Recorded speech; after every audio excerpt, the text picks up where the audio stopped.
हर साल 1 फरवरी को हमारी वित्त मंत्री देश के वित्तीय लेखे जोखे को पेश करती हैं।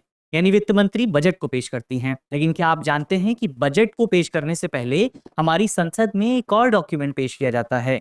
उस डॉक्यूमेंट को कहते हैं इकोनॉमिक सर्वे, यानी कि आर्थिक सर्वेक्षण। और आर्थिक सर्वेक्षण जो है वो भारत की इकोनॉमी की क्या सिचुएशन वर्तमान समय में बनी हुई है उसको लेकर के बात करता है। एक तरफ बजट है, बजट इस विषय पे बात करता है कि भविष्य किस तरह का रह सकता है, और इकोनॉमिक सर्वे बात करता है कि जो हमारा अतीत रहा है, जो बीता साल रहा है, वो कैसा रहा है। तो हाल ही में, क्योंकि आज जो है 31 जनवरी है, कल बजट पेश होने वाला है, तो बजट से एक दिन पहले इकोनॉमिक सर्वे पेश हुआ है। तो अब इकोनॉमिक सर्वे की जो इंपॉर्टेंट बातें हैं वो आज इस वीडियो में हम समझने वाले हैं। इकोनॉमिक सर्वे बहुत बड़ा डॉक्यूमेंट होता है, तकरीबन 500 पेजों का एक डॉक्यूमेंट जो है सरकार ने जारी किया है। तो जाहिर तौर पर 500 पेजों का डॉक्यूमेंट जो है वो काफी एक्सटेंसिव होता है, काफी बड़ा होता है, और वहां से हमारे एग्जाम से सवाल बन सकते हैं। एग्जाम के लिए काफी ज्यादा इंपॉर्टेंट माना जाता है। इसीलिए इकोनॉमिक सर्वे को समझना, इकोनॉमिक सर्वे के डेटा को समझना काफी इंपॉर्टेंट होता है। तो आज इस वीडियो में हम इसी पूरे विषय को विस्तार से समझने की कोशिश करेंगे। इकोनॉमिक सर्वे के जो भी कुछ इंपॉर्टेंट पॉइंट हैं उन पर बात करेंगे। इस नोट के साथ वीडियो की करते हैं शुरुआत, और सबसे पहले यहाँ पर एक बार वीडियो की रूपरेखा को समझ लिया जाए। वीडियो की रूपरेखा यदि आप देखें, सबसे पहले बात करेंगे हम खबर को लेकर के। खबर के बाद आर्थिक सर्वेक्षण क्या है, आर्थिक सर्वेक्षण में क्या कुछ इंपॉर्टेंट पॉइंट निकल करके आए हैं, उन पर बात करेंगे। इसके अलावा एक प्रश्न भी यहाँ पर आपके लिए होने वाला है। प्रश्न का जवाब जो है वो आपको कमेंट बॉक्स में देना है। तो ये यहाँ पर हमारा प्रश्न है, हमारी वीडियो की रूपरेखा हो गई। इसके अलावा ये पूरा जो टॉपिक है आपका जीएस पेपर 3 से जुड़ा हुआ है, और आप इसे इंडियन इकोनॉमी के सेगमेंट से जोड़ करके देख सकते हैं। भारतीय अर्थव्यवस्था के विषय से ये जो पूरा टॉपिक है आपका जुड़ता है। चलिए इसी नोट के साथ वीडियो की करते हैं शुरुआत। और सबसे पहले यहाँ पर आर्थिक सर्वेक्षण में भारतीय इकोनॉमी को लेकर के, इंडियन इकोनॉमी को लेकर के क्या कुछ ओवरव्यू दिया गया है, क्या कुछ बड़ी बातें बताई गई हैं, उन पर सबसे पहले डिस्कशन करते हैं। सबसे पहले जो इकोनॉमिक सर्वे है वो भविष्य में हमारी जीडीपी की वृद्धि दर क्या रह सकती है। जो मौजूदा वर्ष है साल 2024-25 का, इसमें हमारी जीडीपी वृद्धि दर क्या रह सकती है उसको लेकर के बात करता है। हमारा इकोनॉमिक सर्वे बताता है कि इस साल यानी साल 2024-25 में हमारी जो जीडीपी ग्रोथ रेट है वो 6.3% से लेकर के 6.8% के आसपास रह सकती है। अब इसको जो है आप एक मॉडरेट लेवल का अनुमान कह सकते हैं, क्योंकि इससे पहले यदि आप देखें, इससे पहले जब अनुमान जारी किए जा रहे थे सरकार की तरफ से, तो उसमें कई जो सरकार के एस्टिमेट थे उसमें बताया गया था इकोनॉमी, जो हमारी इकोनॉमी है वो इस बार 7.2% की दर से बढ़ सकती है। लेकिन ऐसा नहीं हुआ। अब यहाँ पर इस अनुमान को थोड़ा सा घटा दिया गया है। आरबीआई के अनुमान की यदि आप बात करें, तो आरबीआई पहले ही अनुमान जारी कर रहा था कि हमारी इकोनॉमी जो है वो 7% की दर से ज्यादा दर से बढ़ेगी। लेकिन बाद में आरबीआई ने भी अपने अनुमान को कम कर लिया था, और आरबीआई का जो अनुमान है वो इससे भी नीचे है। आरबीआई का अनुमान है 6.2% से लेकर के 6.3% के आसपास। तो यहाँ पर सरकार ने जो अपना अनुमान जारी किया है वो है आपका 6.3% से लेकर के 6.8% के आसपास। तो ये सबसे पहले हमने जीडीपी वृद्धि दर के अनुमान की बात की। इसके अलावा इकोनॉमिक सर्वे हमारा ये बताता है कि वैश्विक स्तर पर यदि आप भारत की तुलना करें, तो वैश्विक स्तर की तुलना पर, वैश्विक स्तर से अगर आप तुलना करें, तो वैश्विक इकोनॉमी की तुलना में भारत ने काफी अच्छा परफॉर्मेंस दिया है। तो भारत की जो इकोनॉमी रही है वो विश्व की इकोनॉमी से ज्यादा तेज गति से डेवलप हुई है। लेकिन इकोनॉमिक सर्वे बताता है कि चाइना जैसी जो उभरती हुई अर्थव्यवस्थाएं हैं, जो डेवलपिंग इकोनॉमीज हैं, वो जाहिर तौर पर भारत को चैलेंज कर सकती हैं। क्योंकि जहां एक तरफ भारत का जो आर्थिक विकास है वो 6.3 से लेकर के 6.8% के आसपास रह सकता है, चाइना भी यहीं आसपास मौजूद है। चाइना की इकोनॉमी जो है वो भी 4.5% से लेकर के 5% के बीच में डेवलपमेंट जो है कर सकती है, ग्रोथ कर सकती है। तो चाइना जैसी इकोनॉमी जो है, उभरती हुई इकोनॉमी, भारत के लिए एक प्रतिस्पर्धा का विषय बन सकती है। लेकिन इसके बावजूद यदि आप देखें, तो इकोनॉमिक सर्वे ये बताता है कि अंतर्राष्ट्रीय स्तर पर वर्तमान समय में भारतीय अर्थव्यवस्था विश्व की इकोनॉमी को लीड कर रही है। और इसी वजह से इकोनॉमिक सर्वे जो है वो इंटरनेशनल मॉनेटरी फंड और वर्ल्ड बैंक के शब्दों का भी उल्लेख करता है। यहाँ पर इन दोनों इंस्टीट्यूशंस ने भारत को विश्व इकोनॉमी के इंजन के तौर पर संबोधित किया था। तो ये पॉइंट आप यहाँ पर याद रख सकते हैं। ये आपके मेंस के एग्जाम के लिहाज से इंपॉर्टेंट है कि विश्व बैंक और आईएमएफ जो है उन्होंने भारत को क्या कहा है, दुनिया के विकास का इंजन कहा है। इसको आपको याद रखना है। तो हमने सबसे पहले बात की कि आपका जीडीपी का ग्रोथ रेट क्या रह सकता है, उसका अनुमान क्या है। अब हम बात करते हैं मुद्रास्फीति के बारे में। मुद्रास्फीति यानी कि महंगाई के बारे में बात करें। महंगाई के बारे में रिपोर्ट ये बताती है कि हमारा जो सीपीआई इन्फ्लेशन है, यानी कंज्यूमर प्राइस इंडेक्स जो है, वो आपका साल 2023-24 जो था उसमें तकरीबन 5.4% के आसपास बना हुआ था।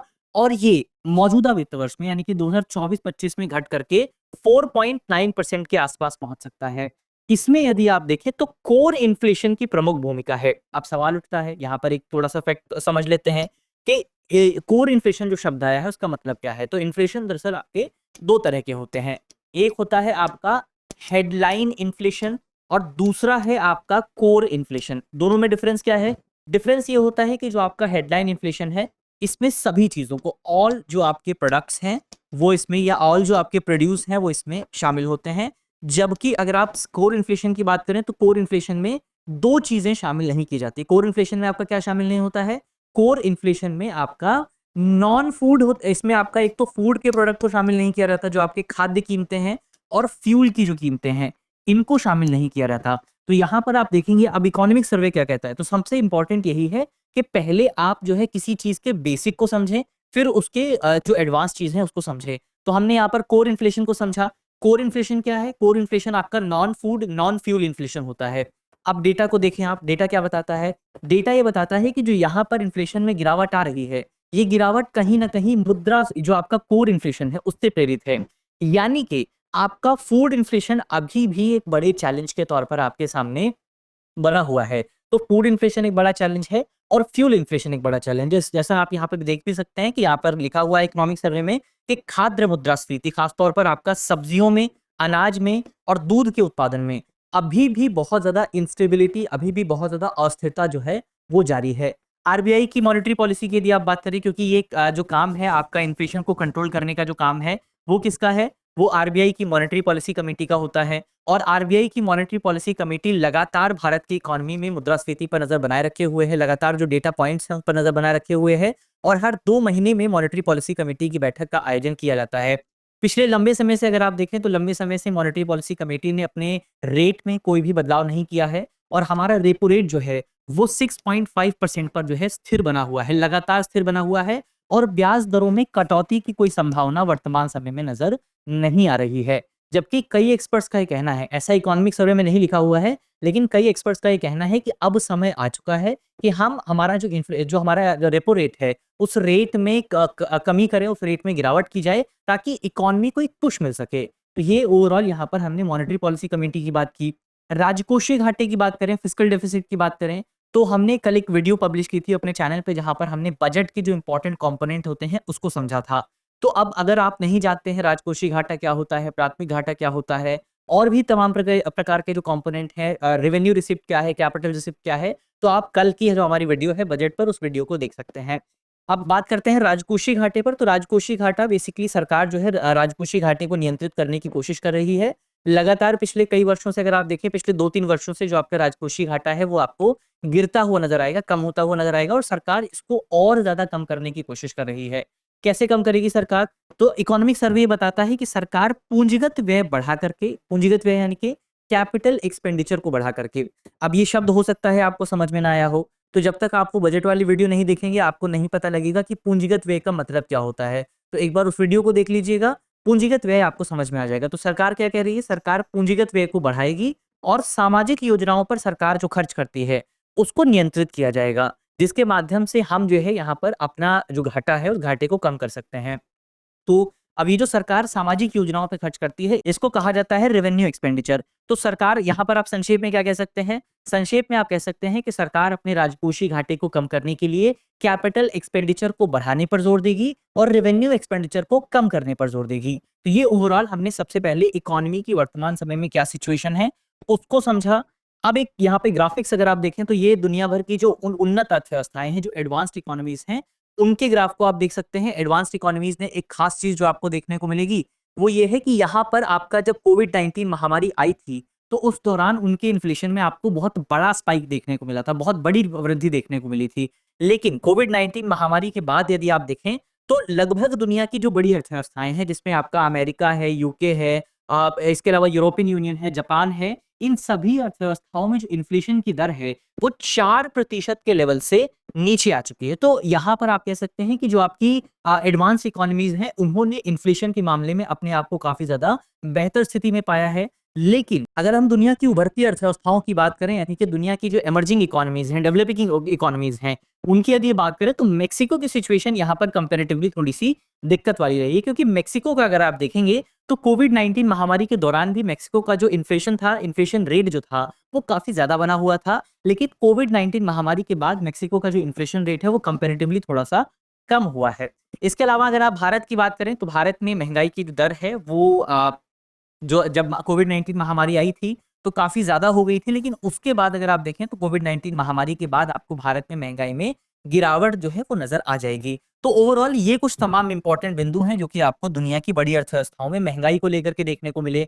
इसके अलावा अगर आप बात करें दूसरे कुछ डेटाज़ की, तो यहाँ पर आप जीडीपी का अनुमान देख सकते हैं। जीडीपी का जो अनुमान है, इसमें कंपेयर किया गया है भारत की वर्तमान सिचुएशन को और पिछले 10 सालों के औसत को। तो पिछले 10 सालों के औसत को और वर्तमान सिचुएशन को अगर आप देखें, तो इकोनॉमिक सर्वे ये कहता है कि वर्तमान समय में हमारी इकोनॉमी जो है, वो पिछले 10 वर्षों के लगभग औसत के बराबर जो है, खड़ी हुई है। चाहे आप जीडीपी की बात करें, तो हम लगभग पिछले 10 वर्षों के औसत के बराबर हैं। आप जीवीए की बात करें, ग्रॉस वैल्यू एडिशन की बात करें, तो भी हम पिछले 10 वर्षों के बराबर हैं। जीवीए सर्विसेज की बात करें आप, तो 10 वर्षों के लगभग बराबर आपको नज़र आएँगे। इंडस्ट्रीज़ की अगर आप बात करें, हम 10 वर्षों से ज़्यादा हैं। और एग्रीकल्चर जीवीए की अगर आप बात करें, तो पिछले 10 वर्षों से हम ज़्यादा हैं। तो इकोनॉमी में आप कह सकते हैं, पिछले 10 वर्ष पहले जो सिचुएशन थी, लगभग हमने कोविड-19 महामारी से अपने आप को उभार लिया है। ये चीज़ यहाँ से निकल कर के आपके सामने आती है। इसके अलावा उद्योग और विनिर्माण की यदि बात की जाए, तो वित्त वर्ष 2025 की पहली छमाही में औद्योगिक क्षेत्र में आपको 6% की वृद्धि देखने को मिली है। यानी कि जो पहले 6 महीने रहे, वहाँ पर 6% की ग्रोथ आपको देखने को मिली। पहली तिमाही में जो ग्रोथ रही थी, वो 8.3% के आसपास रही थी, यानी कि काफ़ी मजबूत रही थी। लेकिन दूसरी तिमाही में ग्रोथ में आपको कमी देखने को मिली थी। इस कमी के 3 कारण जो हैं, वो सरकार की तरफ से बताए गए हैं। पहला कारण ये है कि क्योंकि अंतर्राष्ट्रीय स्तर पर अगर आप देखें, तो डिमांड कमज़ोर हो रही है। तो जो डेस्टिनेशन स्टेट्स हैं, जो डेस्टिनेशन कंट्रीज़ हैं, गंतव्य राज्य हैं, वहाँ पर डिमांड कमज़ोर हुई और इसकी वजह से बेसिकली आपका जो भारत है, वहाँ भारत का जो विनिर्माण निर्यात है, उसमें भी आपको काफ़ी ज़्यादा कमी जो है, वो देखने को मिली थी। दूसरा इसका रीज़न ये हो सकता है कि भारत में इस बार मानसून जो है 2024-25 में काफ़ी बेहतर रहा था। औसत से ज़्यादा बारिश आपको देखने को मिली थी। तो इस औसत से ज़्यादा बारिश की वजह से भारत के बहुत सारे क्षेत्रों को फ़ायदा हुआ। जैसे भारत के एग्रीकल्चर सेक्टर को इसकी वजह से फ़ायदा हुआ। लेकिन बहुत सारे दूसरे सेक्टर्स थे जिनको इसकी वजह से नुकसान हुआ। जैसे एग्ज़ाम्पल के तौर पर अगर आप देखें, तो आपका खनन और निर्माण ख़ास तौर पर, यानी कि आपका माइनिंग और कंस्ट्रक्शन सेक्टर जो है, उनको इस बारिश की वजह से काफ़ी ज़्यादा नुकसान झेलना पड़ा। इसकी वजह से भी भारत का जो आपका पूरा उद्योग है, उसमें सेकंड क्वार्टर जो रहा, उसमें आपको थोड़ी-सी कम वृद्धि जो है, वो देखने को मिली थी। तीसरा अगर आप देखें, तो पिछले और वर्तमान वर्षों में सितंबर और अक्टूबर के बीच में त्योहारों के समय में बदलाव के कारण वित्त वर्ष 2025 की दूसरी तिमाही में वृद्धि जो है, वो काफ़ी ज़्यादा मामूली रही थी। बहुत कम वृद्धि यहाँ पर त्योहारों की वजह से दर्ज की गई थी। तो ये ओवरऑल हमने उद्योग की क्या सिचुएशन रही है, उसको समझा। इसके अलावा अगर आप पीएमआई की बात करें, परचेजिंग मैनेजर्स इंडेक्स की बात करें, तो परचेजिंग मैनेजर्स इंडेक्स के मामले में आप देख सकते हैं, ये आपका डेवलपिंग कंट्रीज का परचेजिंग मैनेजर्स इंडेक्स है और ये है आपका जो इमर्जिंग इकोनॉमीज हैं, उनका परचेजिंग मैनेजर्स इंडेक्स। इसमें अगर आप एक चीज़ गौर करें, इसमें आपका एक जो देश है, वो काफ़ी ज़्यादा वृद्धि कर रहा है और वो देश है अपना भारत। तो भारत ने यहाँ पर आपका परचेजिंग मैनेजर्स इंडेक्स, इसमें भी खास तौर पर जो आपका मैन्युफैक्चरिंग सेक्टर का है, मैन्युफैक्चरिंग सेक्टर का भी जो परचेजिंग मैनेजर्स इंडेक्स है, ये 2 सेक्टर्स में जारी होता है। एक है आपका सर्विस सेक्टर और दूसरा है आपका मैन्युफैक्चरिंग सेक्टर। तो मैन्युफैक्चरिंग सेक्टर का जो आपका परचेजिंग मैनेजर्स इंडेक्स रहा है, उसके मामले में भारत में आपको बहुत अच्छा परफॉर्मेंस, खास तौर पर 2022 के बाद बहुत अच्छा परफॉर्मेंस आपको देखने को मिल जाएगा। तो परचेजिंग मैनेजर्स इंडेक्स की हमने बात की कि परचेजिंग मैनेजर्स इंडेक्स ने भारत में कैसा परफॉर्म किया है। परचेजिंग मैनेजर्स इंडेक्स के बारे में कुछ खास पॉइंट अगर आप समझें, तो ये जो इंडेक्स होता है, इस इंडेक्स में आपका कोई रैंकिंग नहीं होती है। ये हर देश के लिए अलग तरीके से जारी किया जाता है और परचेजिंग मैनेजर्स इंडेक्स में आपको 3 कैटेगरीज देखने को मिलती हैं। सबसे पहले है 0 से लेकर के 49, थर्ड है 50, फिर 51 से लेकर के 100। इसमें होता क्या है कि अगर आपका परचेजिंग मैनेजर इंडेक्स 0 से 49 के बीच में है, तो इकोनॉमी में कॉन्ट्रैक्शन हो रहा है। अगर आपका परचेजिंग मैनेजर्स इंडेक्स 50 पर है, तो इकोनॉमी स्टेबल है और अगर आपका परचेजिंग मैनेजर्स 51 से 100 के बीच में है, तो इकोनॉमी में ग्रोथ हो रही है। अब भारत में क्या सिचुएशन है? भारत में अगर आप देखें, भारत में 2022 के बाद से लगातार हमारा जो परचेजिंग मैनेजर्स इंडेक्स है, वो 55 से लेकर के 60 के क्राइटेरिया में बना हुआ है और 55 से लेकर के 60 के क्राइटेरिया में होने का मतलब ये है कि हमारी इकोनॉमी में जो आपका विनिर्माण सेक्टर है, जो हमारा जो मैन्युफैक्चरिंग सेक्टर है, उसमें आपको ग्रोथ देखने को मिल रही है। तो ये ओवरऑल हमने विनिर्माण सेक्टर की बात की कि विनिर्माण सेक्टर में आपको क्या देखने को मिल रहा है। और आगे बढ़ा जाए कृषि को लेकर के अगर हम बात करें, तो कृषि को लेकर के हमारा जो डेटा है वो ये बताता है कि वित्त वर्ष 2024-25 की पहली छमाही में अगर आप देखें तो कृषि विकास जो रहा वो काफी ज्यादा स्थिर रहा, काफी ज्यादा स्टेबल रहा। दूसरी तिमाही में 3.5% की वृद्धि दर्ज की गई, जो पिछली 4 तिमाहियों की तुलना में सुधार को दर्शाता है। यानी कि एग्रीकल्चर सेक्टर भी हमने देखा ही था, हमने अभी चार्ट में देखा था कि हमारा जो एग्रीकल्चर सेक्टर है वो पिछले 10 साल का जो औसत है उससे बेहतर परफॉर्म किया है इस बार हमारे एग्रीकल्चर सेक्टर ने। तो एग्रीकल्चर सेक्टर आपका काफी ज्यादा बेहतर रहा है। और इस बेहतरी के पीछे का रीजन क्या है? इस बेहतरी के पीछे का रीजन है मॉनसून। इस बार हमारा जो मॉनसून रहा वो आपका काफी बेहतर रहा। मॉनसून बेहतर रहा, बारिश ज्यादा हुई, बारिश जो है औसत से ज्यादा बारिश आपको देखने को मिली। और जब बारिश ज्यादा होती है तो जाहिर तौर पर, क्योंकि भारत जो है वो आपका एक कृषि प्रधान देश है, और कृषि प्रधान देश होने के बावजूद भी हमारे देश में जो अधिकांश खेती होती है वो आपका रेन फेड फार्मिंग है, यानी कि जो बारिश का पानी आता है उससे खेती की जाती है। सिंचाई की सुविधा बहुत बड़े लेवल पर हमारे देश में मौजूद नहीं है। तो बारिश का बहुत बड़ा इम्पैक्ट आपको भारत की कृषि पर देखने को मिलता है। जब बारिश बेहतर होती है तो भारत का एग्रीकल्चर सेक्टर बेहतर डेवलपमेंट करता है, महंगाई कम होती है। जब बारिश ज्यादा होती है तो भारत का एग्रीकल्चर सेक्टर जो है वो खराब परफॉर्म करता है और महंगाई आपको ज्यादा देखने को मिलती है। तो इस बार आपको मानसून अच्छा देखने को मिला है, बारिश औसत से ज्यादा हुई है। और औसत से ज्यादा बारिश होने का मतलब यह है कि आपका जो उत्पादन है वो भी बेहतर रहा है। अगर आप डेटा की बात करें तो डेटा ये बताता है कि वर्ष 2024-25 के लिए कृषि उत्पादन के पहले अग्रिम अनुमानों के अनुसार कुल खरीफ खाद्यान्न उत्पादन का जो रिकॉर्ड रहा वो तकरीबन आपका 1647.05 लाख मीट्रिक टन के आसपास रहा। ये डेटा आपको बिल्कुल भी याद नहीं रखना है, क्योंकि इस डेटा को आप कहीं भी नहीं बता पाएंगे। आपको केवल इतना याद रखना है कि इस बार मानसून की वजह से आपका जो प्रोडक्शन रहा है, खासतौर पर खरीफ फसल का जो प्रोडक्शन रहा है वो बेहतर रहा है। और पिछले 5 वर्षों में औसत खाद्यान्न उत्पादन से 8.2% अधिक जो है, अधिक के आपको इस बार देखने को मिला है। अनुमानित वृद्धि मुख्य रूप से चावल, मक्का, मोटे अनाज और तिलहन उत्पादन में वृद्धि के कारण देखने को मिली है। वर्ष 2024 में सामान्य दक्षिण पश्चिम मानसून ने जलाशयों में जल स्तर में सुधार किया है, जिससे रबी फसल जो है उसके उत्पादन में भी आपको बढ़ोतरी देखने को मिल सकती है। रबी की जो फसल का उत्पादन है वो मुख्य तौर पर आपका विंटर्स के दौरान किया जाता है, तो इसका डेटा अभी तक यहाँ पर हमारे पास मौजूद नहीं है। समर में जो होता है वो आपका खरीफ फसल का उत्पादन होता है, तो उसका डेटा हमारे पास मौजूद है। उसी डेटा के आधार पर हम कह सकते हैं कि इस बार हमारी कृषि जो क्षेत्र है, हमारा एग्रीकल्चर सेक्टर जो है उसने काफी अच्छा परफॉर्म किया है। तो एग्रीकल्चर सेक्टर के बारे में हमने बात की। और आगे बढ़ा जाए, वित्तीय क्षेत्र की अगर आप बात करें, फाइनेंशियल सेक्टर की अगर आप बात करें, फाइनेंशियल सेक्टर को लेकर के सबसे पहले एक डेटा जो है वो यहाँ पर हमारे सामने मौजूद है। और ये डेटा बताता है कि हमारे फाइनेंशियल सेक्टर में जो आपके शेड्यूल कमर्शियल बैंक्स हैं, यानी कि जैसे आपका आईसीआईसीआई बैंक हो गया, जैसे आपका पीएनबी हो गया, इसके अलावा जैसे आपका एसबीआई बैंक हो गया, तो ये जो शेड्यूल कमर्शियल बैंक हैं इनका नॉन परफॉर्मिंग एसेट जो है, एनपीए जो है, उसमें आपको कमी देखने को मिलेगी। जैसे डेटा में यदि आप देखें, सबसे पहले हमारा जो एनपीए सबसे पीक पर था वो था आपका साल 2018। साल 2018 में हमारा जो एनपीए था वो 11% के आसपास था। और अब लगातार आपको जो है एनपीए में कमी देखने को मिलेगी। और सितंबर 2024 में जो एनपीए था वो 2.6% के आसपास बना हुआ था। तो ये एक अच्छी सिचुएशन आप भारत के बैंकों के लिए मान सकते हैं। इसके अलावा अगर यहाँ पर दूसरे चार्ट में आप देखें तो ये बेसिकली आपका दर्शाता है कि भारत में जो क्रेडिट ग्रोथ है वो कितनी है। अगर आप उस पर बात करें तो भारत में क्रेडिट ग्रोथ को अगर आप देखें तो लगातार आपको क्रेडिट ग्रोथ तो देखने को मिलेगी, लेकिन एक चिंता का विषय जो यहाँ पर आपका बना हुआ है वो ये है कि पिछले कुछ समय से लगातार आपका जो क्रेडिट ग्रोथ जो है, आपका ओवरऑल ग्रोथ में तो आपको बढ़ोतरी देखने को मिल रही है, ओवरऑल जो बैंक का क्रेडिट है वो तो बढ़ रहा है, लेकिन क्रेडिट ग्रोथ की जो रेट है उसमें आपको थोड़ी सी गिरावट नजर आ रही है। जैसा कि आप इस चार्ट में देख सकते हैं, यहाँ पर अप्रैल 2022 या अप्रैल 2024 या आप कह सकते हैं फरवरी 2024 के बाद से यहाँ पर आपको और ज्यादा गिरावट जो है नजर आ रही है, और वर्तमान समय में ये काफी ज्यादा कम हो गया है। तो ये एक बड़ी समस्या यहाँ पर हमारे सामने मौजूद है जिसको एड्रेस किया जा सकता है। इसके अलावा एक इंपॉर्टेंट पॉइंट जो लगातार पिछले कुछ समय से निकल करके आ रहा था वो ये था कि भारत के जो बैंक हैं वहां पर लोग अब पैसा जो है काफी कम जमा कर रहे हैं। अगर उसकी आप बात करें तो उसके पीछे का जो मेन रीजन बताया जा रहा था वो ये था कि अब बेसिकली भारत के जो लोग हैं वो बैंकों में पैसा जमा करने के बजाय शेयर मार्केट में पैसा लगा रहे हैं। और तभी आप देखेंगे कि भारत में बेसिकली आपका जो कुल जीडीपी की तुलना में शेयर मार्केट में जो पैसा लगा है, जो मार्केट कैपिटलाइजेशन है उसकी वैल्यू अगर आप देखें, उसके अनुपात को अगर आप देखें, तो भारत में पिछले कुछ समय में काफ़ी ज़्यादा बढ़ा है।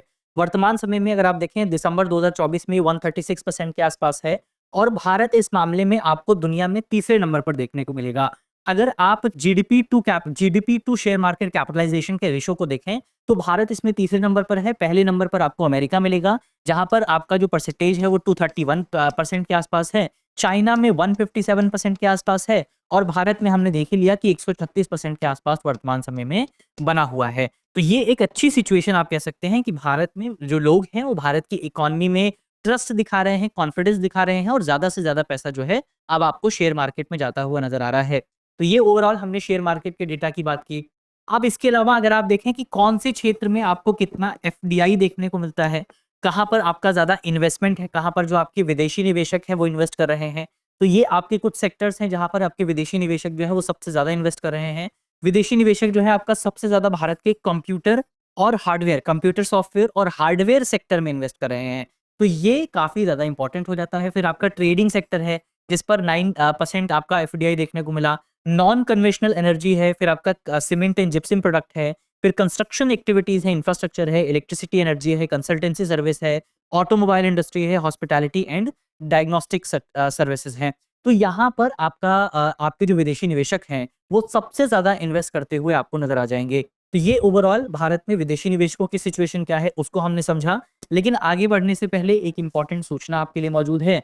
सूचना ये है कि हमारी जो नोएडा वाली क्लासेस हैं, नोएडा वाली क्लासेस में नए जो बैचेस हैं उनकी शुरुआत हो रही है। हिंदी माध्यम का जो अगला बैच है वो 21 फरवरी से शुरू होने वाला है और अंग्रेजी माध्यम का अगला बैच जो है वो 17 फरवरी से शुरू होगा। तो अगर आप इस संबंध में कोई भी जानकारी प्राप्त करना चाहते हैं, अगर आप इसके विषय में जानना चाहते हैं या फिर आप कोई भी दूसरी सूचना प्राप्त करना चाहते हैं, तो आप हमारे नंबर पे संपर्क कर सकते हैं। नंबर नोट कर लीजिए, नंबर है 8750187501। जब आप इस नंबर पे संपर्क करेंगे तो आपको और ज्यादा जानकारी मिल जाएगी। इसके अलावा अगर आपके पास और भी कोई क्वेरी है, अगर आप किसी और कोर्स के बारे में जानकारी चाहते हैं या फिर आपको करियर को लेकर के कोई समस्या है, यूपीएससी की तैयारी में कोई समस्या आ रही है, तो भी आप इस नंबर पे संपर्क कर सकते हैं। एक्सपर्ट जो हमारे गाइड्स हैं वो आपको और ज्यादा अच्छी गाइडेंस जो है, बेहतर मार्गदर्शन जो है वो प्रदान कर पाएंगे। तो ये ओवरऑल आपके लिए एक इंपॉर्टेंट सूचना हुई। अब बढ़ा जाए आगे, बातचीत करते हैं विनिर्माण क्षेत्र में चयनित देशों का कैसा परफॉर्मेंस रहा है। यानी कि आपका जो मैन्युफैक्चरिंग सेक्टर है उसमें कौन से देशों ने कितना बेहतर परफॉर्मेंस जो है दिया है। ओवरऑल ग्लोबल इकोनॉमी की हिस्सेदारी अगर आप देखें, ग्लोबल इकोनॉमी की हिस्सेदारी में चाइना की जो हिस्सेदारी है मैन्युफैक्चरिंग सेक्टर में वो सबसे ज्यादा आपको नजर आएगी। पहले नंबर पर चाइना है, दूसरे नंबर पर आपको यूएस देखने को मिलेगा और तीसरे नंबर पर आपको इंडिया देखने को मिल जाएगा। इसके अलावा 2023 में अगर आप देखें इंडस्ट्री वैल्यू एडेड कितना था, तो पहले नंबर पर आपको सबसे ज्यादा चाइना दिखाई देगा। इसके अलावा यहाँ पर आप देखें तो ये जो ग्राफ है दिखाता है लो एंड मिडिल इनकम कंट्रीज को, ये दिखाता है आपका मिडिल इनकम कंट्रीज को, और ये है आपका अपर एंड मिडिल इनकम कंट्रीज। इनके मामले में अगर आप देखें तो भारत का जो परफॉर्मेंस रहा है वो कंपेरेटिवली थोड़ा सा कम रहा है। तो मैन्युफैक्चरिंग सेक्टर पर आप कह सकते हैं भारत को अभी और ज्यादा ध्यान देने की जरूरत है। तो एक ये समस्या यहाँ पर हमारे सामने निकल करके आती है कि मैन्युफैक्चरिंग सेक्टर हमारा उतने ढंग से काम नहीं कर पा रहा है जितनी हम उससे उम्मीद चाहते हैं। तो अभी और ज्यादा बेहतर परफॉर्मेंस जो है, और ज्यादा बेहतर जो जो परफॉर्मेंस है वो हम अपनी मैन्युफैक्चरिंग सेक्टर से उम्मीद करते हैं। इसके अलावा खरीफ फसल उत्पादन की अगर आप बात करें तो यहाँ पर पिछले साल से कंपेयर किया गया है, लगभग आप देखेंगे सब आपको बराबर ही नजर आएगा। तो पिछले साल की तुलना में हमने उतना ही जो है कहीं ना कहीं प्रोडक्शन जो है किया है। तो ये भी आपका हमने कृषि सेक्टर को हमने पहले ही देख लिया। इसके अलावा अगर आप बात करें ऊर्जा और बुनियादी क्षेत्र की, तो आप जानते हैं कि भारत सरकार का टारगेट क्या है। भारत सरकार का टारगेट है कि नवीकरणीय ऊर्जा जो है 2030 तक हमारी नवीकरणीय ऊर्जा कैपेसिटी जो है, क्षमता जो है, उसको 500 गीगावाट तक स्थापित किया जाए, 500 गीगावाट तक रखा जाए। वर्तमान समय में अगर आप देखें तो हम अपने कुल प्रोडक्शन का, हमारा जो कुल एनर्जी का प्रोडक्शन होता है उसमें से 20% जो उत्पादन है वो सौर ऊर्जा के माध्यम से करते हैं। इसके अलावा सरकार का टारगेट ये भी है कि गति शक्ति योजना के तहत 100 लाख करोड़ रुपए जो है इन्वेस्ट किए जाएं और इस इन्वेस्टमेंट के माध्यम से भारत में जो ओवरऑल इंफ्रास्ट्रक्चर है उसको डेवलप किया जाए। इसके अलावा अगर आप यहाँ पर ये ग्राफ देखें तो इस ग्राफ में आपको जो भारत का एनर्जी मिक्स है वो देखने को मिलेगा। ये ओवरऑल भारत की टोटल एनर्जी है, इसमें कोल की जो हिस्सेदारी है वो 46.20% के आसपास है। ये डेटा आपका काफी इंपॉर्टेंट है क्योंकि आप इसको मेंस के एग्जाम में इस्तेमाल कर सकते हैं। प्रीलिम्स में भी इसमें स्टेटमेंट बेस्ड सवाल आ सकता है। तो इसको आपको याद रखना है कि हमारे कुल एनर्जी मिक्स में कोल की जो हिस्सेदारी है वो 46% के आसपास है। सेकेंड नंबर पर जो आपको मिलेगा वो है आपका सोलर एनर्जी। सोलर एनर्जी की हिस्सेदारी कितनी है? सोलर एनर्जी की हिस्सेदारी हमने देखी थी कि 20% के आसपास है। इसके अलावा अगर आप देखें फिर आपको विंड एनर्जी मिल जाएगा, हाइड्रो एनर्जी है, न्यूक्लियर एनर्जी की हिस्सेदारी आप याद रख लीजिए 1.08% के आसपास है, 1.80% के आसपास है। तो ये ओवरऑल भारत का एनर्जी मिक्स हो जाता है जिसकी हमने बात की। अब तो यहाँ पर ओवरऑल जितने इंपॉर्टेंट पॉइंट्स थे आज के जो हमारा इकोनॉमिक सर्वे है उस पर हमने बात कर ली है। कुछ जरूरी बिंदु यहाँ से निकल करके आते हैं जिनको आप निष्कर्ष के तौर पे समझ सकते हैं। वो यही है कि हमारी इकोनॉमी की जो स्ट्रक्चरल संरचना है, जो हमारी इकोनॉमी की संरचना है, जो बेस है, वो बेस काफी मजबूत है। ओवरऑल अभी इकोनॉमी कुछ समस्याओं से जरूर गुजर रही है। जैसे हमारा मैन्युफैक्चरिंग सेक्टर जिस जिस ढंग से मैन्युफैक्चरिंग सेक्टर को काम करना चाहिए था, वो जिस ढंग से उसकी परफॉर्मेंस होनी चाहिए थी, उतना हम बेहतर परफॉर्म नहीं कर पा रहे हैं। इसके अलावा हम अभी फूड इन्फ्लेशन की बड़ी समस्या से गुजर रहे हैं। अगर कुछ एक्सटर्नल फैक्टर्स की बात करें तो अंतर्राष्ट्रीय स्तर पर आपको बहुत ज़्यादा अनिश्चितता देखने को मिलेगी। वो भी हमारे लिए एक बड़ी चुनौती पैदा कर रहा है। तो ये कुछ आपके फैक्टर्स हैं जो कि चैलेंज पैदा कर सकते हैं। लेकिन सरकार लगातार कोशिश कर रही है कि सिचुएशन में सुधार किया जाए। बहुत सारे प्रयास भी किए जा रहे हैं। जैसे एग्जाम्पल के तौर पर अगर आप देखें तो भारत में मैन्युफैक्चरिंग सेक्टर की हिस्सेदारी को बढ़ाने के लिए सरकार की ओर से पीएलआई योजना यानी कि प्रोडक्शन लिंक स्कीम की शुरुआत की गई है। डीएलआई योजना की भी शुरुआत की गई है, डिजाइन लिंक स्कीम, जो कि मुख्य तौर पर सेमीकंडक्टर इंडस्ट्री के लिए है। तो बहुत सारे प्रयास सरकार लगातार कर रही है। भारत सरकार की ओर से श्रमिकों के लिए प्रयास किए जा रहे हैं। भारत सरकार की ओर से महिलाओं के सशक्तिकरण के लिए प्रयास किए जा रहे हैं ताकि हमारी ओवरऑल जो वर्कफोर्स है उसमें महिलाओं की हिस्सेदारी को बढ़ाया जा सके।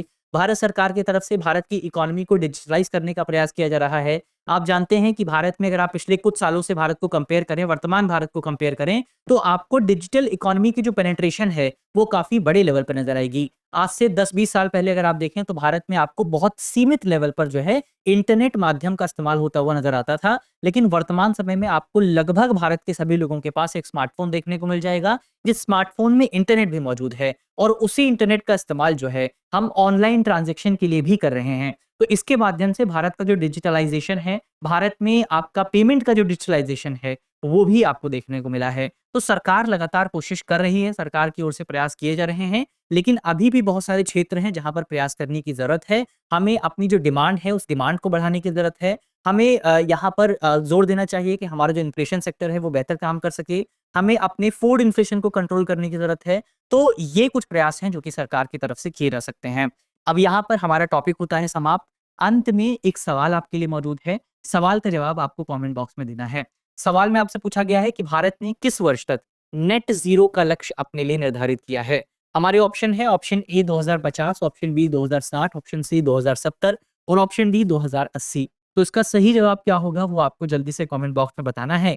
इसी नोट के साथ आज की वीडियो को करते हैं समाप्त। कल जब बजट आएगा तो बजट पर भी इसी तरीके से और विस्तार से डिटेल तरीके से हम चर्चा करेंगे। तो वीडियो को करते हैं समाप्त। मिलते हैं आपसे अगले वीडियो में। तब तक के लिए अपना ख्याल रखिए, ध्यान रखिए, पढ़ते रहिए। धन्यवाद। डियर व्यूअर्स, अपने एग्जाम की तैयारी को और बेहतर करने के लिए हमारे चैनल को लाइक, शेयर और सब्सक्राइब करना न भूलें।